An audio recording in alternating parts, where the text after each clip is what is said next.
Greater నుంచి గ్రేటెస్ట్లోకి మారిన మహానగరంలో జరుగుతున్న డెవలప్మెంట్ని ఎప్పటికప్పుడు తెలియజేసే కార్యక్రమమే గ్రేటర్ టు గ్రేటెస్ట్.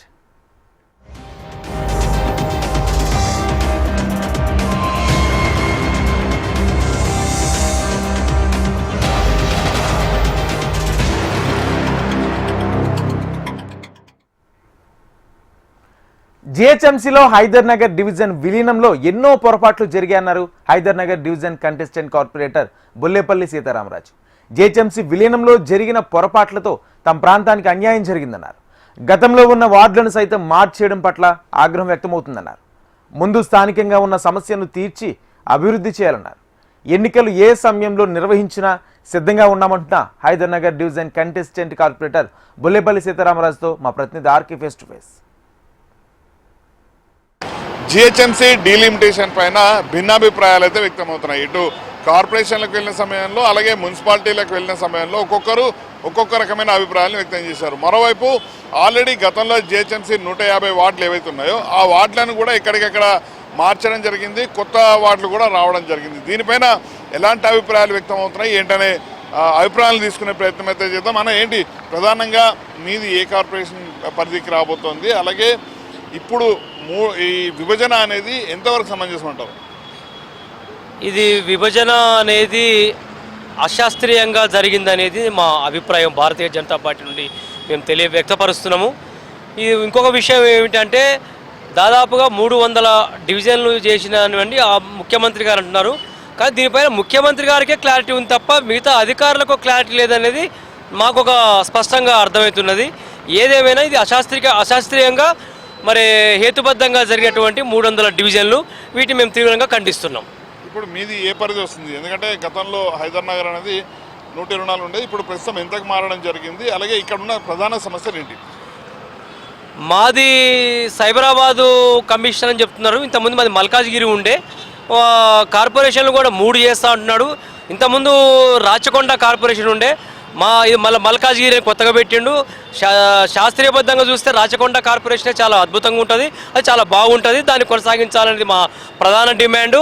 ఇంకొక విషయానికి వస్తే మరి నువ్వు అశాస్త్రీయంగా చేసిన ఈ డివిజన్ల పైన మరి 3 కార్పొరేషన్లు చేస్తున్నాం, ఓకే, మేము స్వాగతిస్తున్నాం.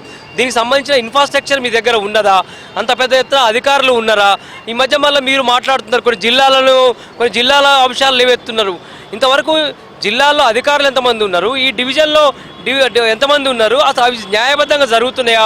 మరి ఈ డివిజన్లో విభజన వచ్చేసరికల్లా మరి ఇన్ని డివిజన్లు చేసిర్రు, 3 కార్పొరేషన్లు అంటున్నారు. మీరు ఇన్ఫ్రాస్ట్రక్చరు శాస్త్రీయబద్ధంగా అన్నీ న్యాయబద్ధంగా చేసి అన్నీ క్లియర్ కట్గా న్యాయబద్ధంగా చేసి మీరు ముందుకు పోవాల్సిందని మా ప్రధాన డిమాండ్. జిహెచ్ఎంసీలో ఉన్నప్పుడే సమస్యలు పూర్తి స్థాయిలో తీరట్లేదు. కొత్తగా డివిజన్లు ఏర్పాటయ్యాయి, వాటికి సంబంధించిన అధికారులను కూడా ఇప్పటికే నియమించడం జరిగింది. సో కొత్త సమస్యలు తీరాలి అంటే ఏ విధంగా ముందుకు వెళ్లాల్సిన అవసరం ఉందంటారు? ముఖ్యంగా హైదరాబాద్లో, గ్రేటర్ హైదరాబాద్లో సమస్యలు చాలా ఉన్నాయి. వాటిని ఉదాహరణ ఇంతకుముందు మాది ఉమ్మడి హైదర్ నగర్ డివిజన్ ఉంది. మా ఉమ్మడి హైదర్ నగర్ డివిజన్లో అనేక రకాల సమస్యలు ఉన్నాయి. ఈ ప్రభుత్వంలో ఉన్న స్థానిక శాసనసభ్యులు కానీ అధికారులు కానీ మా సమస్యలు తీరలే. ఉదాహరణకు ఆలీ తలాబ్ చెరువు ఉన్నది. ఆలీ తలాబ్ చెరువు కింద ఏమేమి ఉన్నాయి? విలేజ్ ఉన్నది, నందమూరి నగర్ ఉన్నది, వర్టెక్స్ మన బృందావన్ కాలనీ ఉన్నది, ముందుకు పోతే Hyder Nagar lake view colony ఉన్నాయి. ఇవన్నీ ఉన్నా కూడా వాటి యొక్క చెరువు యొక్క కనీసం 6 నెలలకు ఒకసారి గుర్రపు డెక్కను తొలగించాలి. ఇంతవరకు దాదాపు నాకు తెలిసి కొన్ని సంవత్సరాలు అవుతుంది ఆ గుర్రపు డెక్క తొలగించక. దానివల్ల ఏం జరుగుతుంది అంటే దుర్గంధపు వాసన, అదేవిధంగా విపరీతమైన దోమలు, ఆ దోమలతోటి చిన్నపిల్లలకు మలేరియా, డెంగ్యూ, విషజ్వరాలు, పెద్దవాళ్ళకు కూడా అదే పరిస్థితి. ఈ రకమైనటువంటి సమస్యలు. అంతేవిధంగా ఈ హైదర్ నగర్లో పార్కులు, ఒక ఉదాహరణకు మిత్రా హిల్స్ పార్కు ఉందనుకుందాం. ఆ పార్కుని కొంతమంది కబ్జాదారులు కబ్జా పెడుతుంటే ఆ ఏరియాలో ఉన్న వాళ్ళకి మౌలిక సదుపాయాలు కల్పించలేని స్థితిలో ఉన్న ఈ అధికారులు, స్థానిక శాసనసభ్యులు కావచ్చు, అధికారులు కావచ్చు, ఒక పార్కు కూడా పిల్లలకు ఆట వస్తువులు కావచ్చు, వాళ్ళ ఆరోగ్యపరం కావచ్చు, ఇట్లాంటివి కూడా మౌలిక సదుపాయాలు చేయకుండా అనేక రకాల కబ్జాలు పెడుతుంటే మా భారతీయ జనతా పార్టీ నాయకత్వంలో మేము ఆ కబ్జా నుండి ఆ మిత్రాయిస్ పార్క్ నుండి కాపాడి ఇవాళ వాళ్ళ అందుబాటులో తీసుకురాగలిగినాం. కానీ ఇప్పుడు ఆ పార్క్ విషయానికి వస్తే దాని చుట్టూ ట్రాకింగ్ వాకింగ్ ట్రాక్ కావాలి, దాని లైట్లు కావాలి, మౌలిక సదుపాయాలు కావాలి. ఉదాహరణకి ఇట్లా హైదర్నగర్ డివిజన్లో చాలా ఉన్నాయి. ఒక హైదర్నగర్ డివిజనే కాదు, ఇలా 150 డివిజన్లు చూస్తే అనేక మౌలిక సదుపాయాలు ఉన్నాయి. దీనికి సంబంధించి ప్రధానంగా ఎలా ఉంటే బాగుంటుంది? ఆల్రెడీ విభజన జరిపోయింది, దాన్ని ఎవరు ఆపలేరు. కార్పొరేషన్లు కూడా ఏర్పాటు చేస్తామంటూ కూడా ఇప్పటికే పైనుంచి సోర్స్ అయితే అందుతుంది. సో ఇప్పటికీ విభజన జరిపోయింది కాబట్టి ఎవరు ఆపలేరు. ఎలా ఉంటే ఇంకా సక్సెస్ఫుల్గా ముందుకు వెళ్ళొచ్చు అంటారు? మంచిది. ఒకవేళ ముఖ్యమంత్రి గారు ఆలోచన ఉన్నది, ఇంతవరకు అధికారులకైతే ఆ దృష్టి లేదు. ఒకవేళ ముఖ్యమంత్రి గారు ఈ యొక్క హైదరాబాద్ అభివృద్ధిని దృష్టి పెట్టి చేయాలని, మహానగరాన్ని విశ్వనగరంగా మార్చాలనుకుంటే మాత్రం చేస్తే మంచిదే. ఒకవేళ చేస్తే మాత్రం ముఖ్యంగా అధికారులు ఆఫీసు, ఇన్ఫ్రాస్ట్రక్చరు, ఇప్పుడు ఒక డివిజన్కి 25,000 జనాభా మనకు ఈజీగా వస్తుంది. 25,000 జనాభా తగ్గట్టు అధికారులు మీ దగ్గర ఉన్నారా? మొత్తం అధికారులు ఆ విధంగా పనిచేసే శక్తి మీ ముఖ్యమంత్రి దగ్గర ఉన్నదా అని నేను ప్రశ్నిస్తున్నా. మరి అన్ని మౌలిక సదుపాయాలు ఉంటేనే ఈ డివిజన్లో అభివృద్ధి చెందగలుగుతాయి అనేది మా ప్రధాన డిమాండ్. ప్రధానంగా ఎన్నికలు, ఇప్పుడు జిహెచ్ఎంసీ ఎన్నికలపైన అందరూ దృష్టి ఉంది. ఫిబ్రవరితో పాలకవర్గం గడువు కూడా ముగియబోతోంది. ఎన్నికలకు సంబంధించి ఎలా ముందుకు వెళ్తే బాగుంటుందంటాం?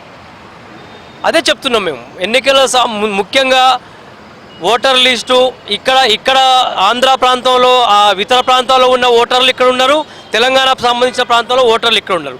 ముందు ఓటర్లను దాన్ని ఆధార్ కార్డు లింకు చేసి ఆధార్ కార్డు లింకు ద్వారా స్థానికులకే ఓటర్లు ఉండాలి. ఇక్కడ వేసి అక్కడి నుంచి ఇక్కడికి వచ్చి వేసి వాళ్ళు ఏదో కొంతమంది ఓటర్లు నమోదు చేసుకొని రాజకీయంగా వెనక దొడ్డిదారిన గెలవాలని ఈ ప్రభుత్వంలో ఉన్నటువంటి వ్యక్తులు కొంతమంది చూస్తున్నారు. కాబట్టి ఇది కరెక్ట్ కాదు. ఇక్కడ స్థానికులు ఉన్న వాళ్ళే ఇక్కడ ఓటర్లనే మంచిగా లీస్ట్ అవుట్ చేసి స్థానికులు చేసి సమస్యలపైన అవగాహన ఉండి క్లియర్ చేసి ఉంటేనే ఎలక్షన్ ముందుకు పోవాలని మేము కోరుకుంటున్నాం. చివరిగా డీలిమిటేషన్ సంబంధించి ఇక మీ బీజేపీ పార్టీ తరఫున ఏ విధంగా ముందుకు వెళ్ళబోతున్నారు? డీలిమిటేషన్ జరిగింది కాబట్టి మీ పార్టీ తరఫున ఏ విధంగా ముందుకు వెళ్ళబోతున్నారు? ఎలక్షన్ ఎప్పుడొచ్చినా మొన్న మా రాష్ట్ర అధ్యక్షులు రామచంద్రరావు గారు కూడా చెప్పిర్రు, మేము చాలా సిద్ధంగా ఉన్నామని చెప్పిర్రు.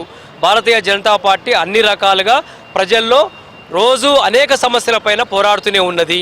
తప్పకుండా భారతీయ జనతా పార్టీ పట్ల ప్రజలు చాలా విశ్వాసంగా ఉన్నారు. ప్రతి ఒక్క ఎడ్యుకేషన్ పర్సన్ కావచ్చు, సామాన్యులు కావచ్చు, గరీబ్ వాళ్ళు కావచ్చు, ప్రతి ఒక్కరూ మోడీ గారి నాయకత్వాన్ని కోరుకుంటున్నారు. తప్పకుండా భారతీయ జనతా పార్టీ సిద్ధంగా ఉన్నది. తప్పకుండా గ్రేటర్లో బల్దియా ఎన్నికల్లో భారతీయ జనతా పార్టీ 3 మేయర్లు కూడా కొట్టడానికి సిద్ధంగా ఉన్నది. మొత్తానికైతే డీలిమిటేషన్ ప్రక్రియ పూర్తవడం జరిగింది. మరోవైపు కార్పొరేషన్ల విషయంలో ప్రభుత్వం కూడా ఆచితూచి ముందుకైతే అడుగులు వేయబోతోంది. మరోవైపు అన్ని పార్టీలు కూడా ఎన్నికలకైతే సిద్ధమవుతున్నారు. ఎందుకంటే ఇప్పటికే దాదాపుగా వార్డుల లిమిటేషన్ అన్ని పూర్తవడం జరిగింది కాబట్టి అన్ని పార్టీలు కూడా పూర్తి స్థాయిలో ఎన్నికలకు కూడా సిద్ధమవుతున్నారు. ఇది ఇక్కడ పరిస్థితి. వీడియో జర్నలిస్ట్ ఆర్కేతో రామకృష్ణ, HM TV, హైదరాబాద్.